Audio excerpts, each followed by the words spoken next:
So here is part 2 of my Astrology 101 series. It's been a long time. I didn't have any storage space on my phone or my laptop to make another one for, well, however long it's been.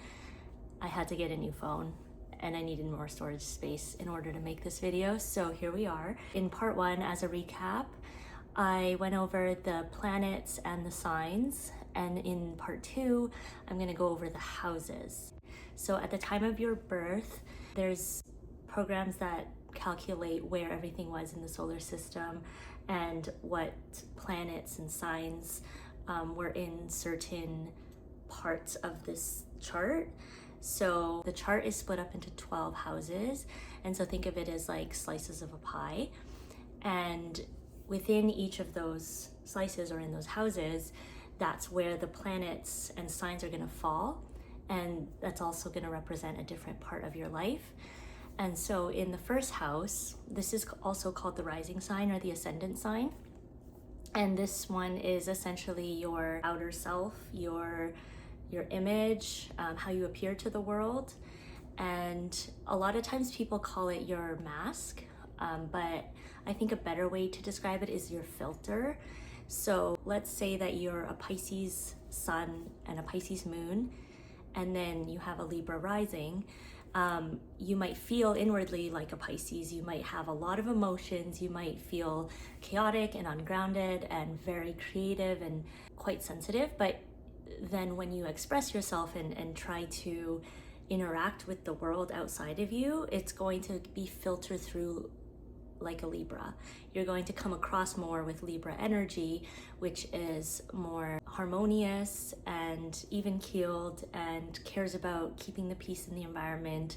And you might care more about pleasing people or behaving in such a way that maintains the status quo or the balance of the environment.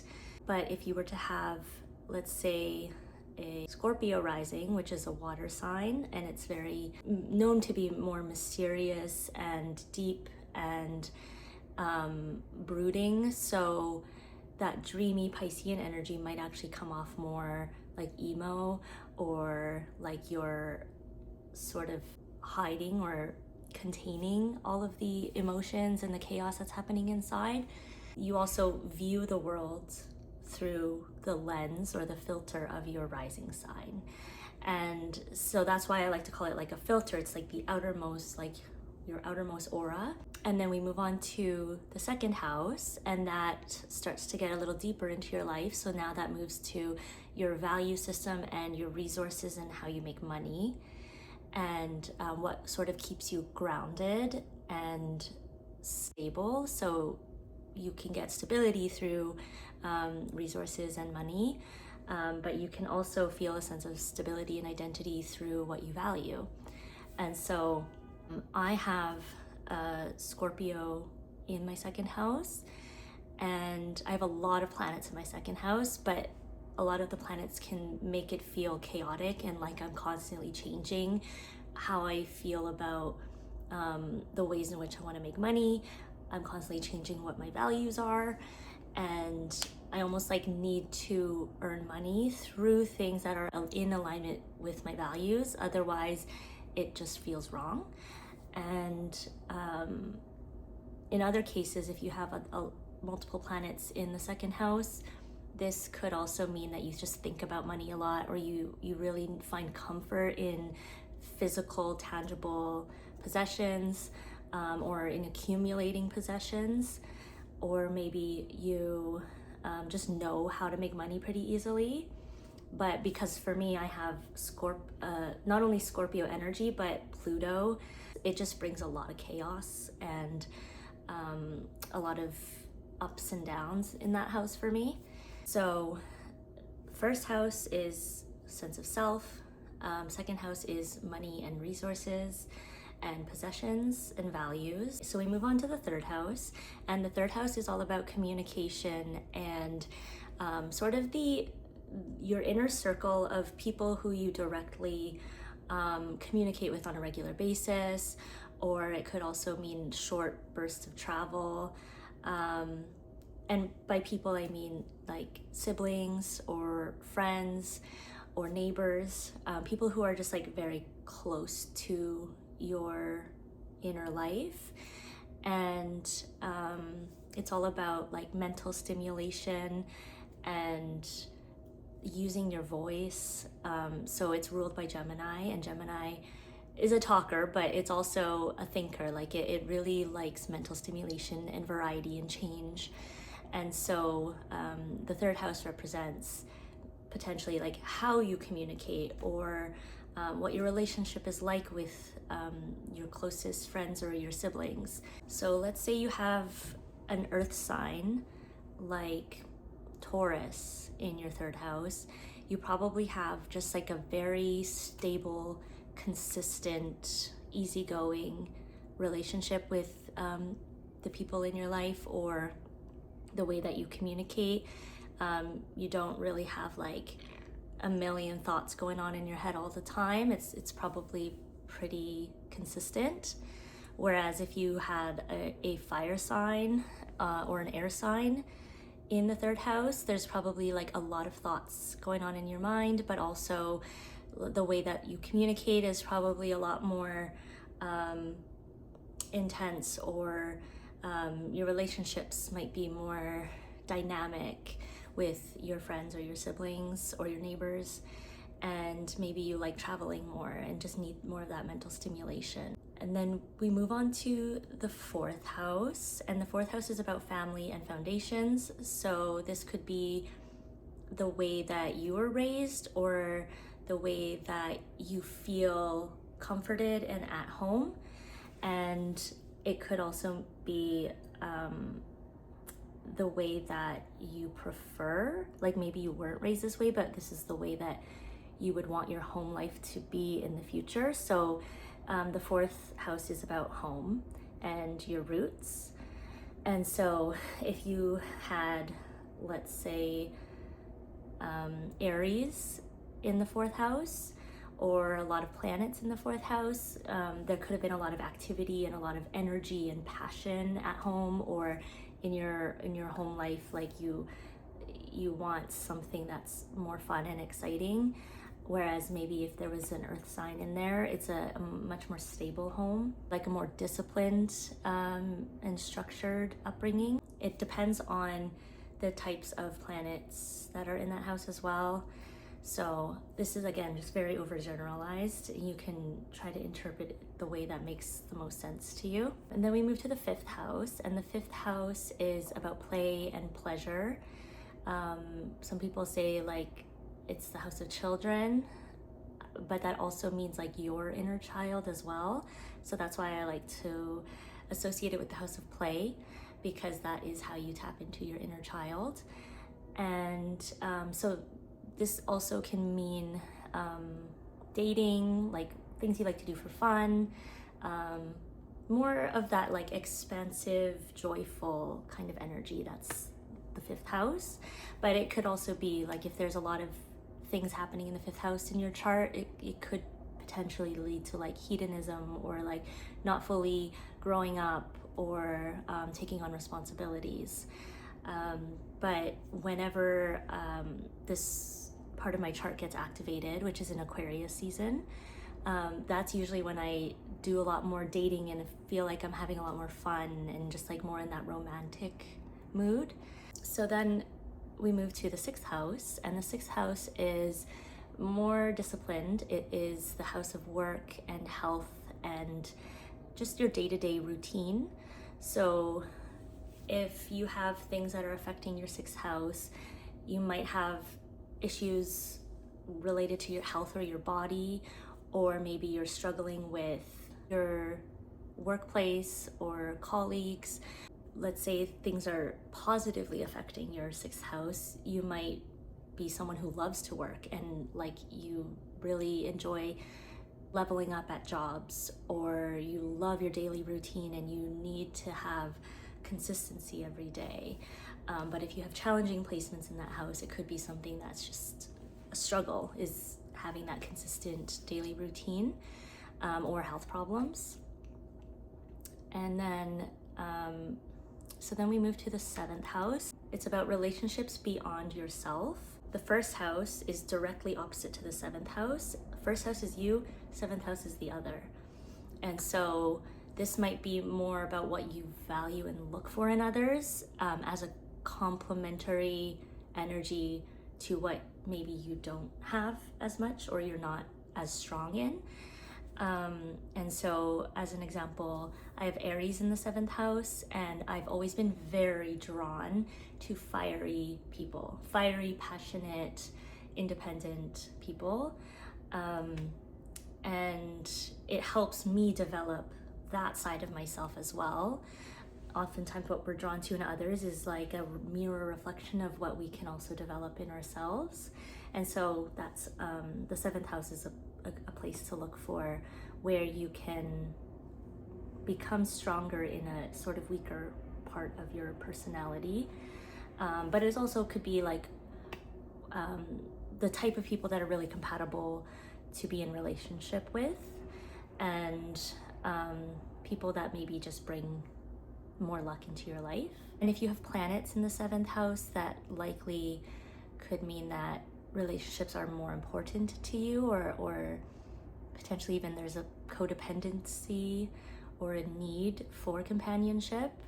If we move to the 8th house, this one's a little complicated because it's got a lot of different random things in it. It's ruled by Scorpio, so think of anything that's sort of dark and taboo, and kind of witchy and spiritual. That's how I like to see the 8th house. But then there's also taxes and like family wills and like other people's resources. So shared resources outside of yourself. So even in like marriage, after marriage, like how is it that you're getting resources from others, investments, and then on top of that, it could also be maybe even your psychic, intuitive abilities as well. So it's sort of how you tap into and exchange energy with other people. And so if someone has a lot of placements in the 8th house, they might be someone who is very intuitive and sort of like an emotional sponge, and they pick up on what's happening with other people, or you might think that you have psychic abilities of some sort, especially if you have the moon in the 8th house, or like water placements as well. I would say that it includes like sexuality or sort of the deeper layers of the human psyche, things that are just like a little bit more hush-hush and taboo. Okay, so we move to the 9th house. Now this is where we start to expand outwards, farther into the world, beyond the self. At the 7th house, 8th house, 9th house, 10th, and so on, it starts to go beyond the self. And in the 9th house is where you go out into the world and you learn about other cultures and other people. And it's actually ruled by Sagittarius, and Sagittarius is known to be a traveler and someone who likes to learn about different philosophies and different religions and different cultures. So it's also the house of higher education. So think of this as the learning, expansive, traveling, philosophical house. And so if you have anything in this house, it probably means that you do like expansion and you're a curious person. So we move to the 10th house, and the 10th house is your career pinnacle, your reputation, what you strive for, what might feel like success to you. So it's at the very top of your chart.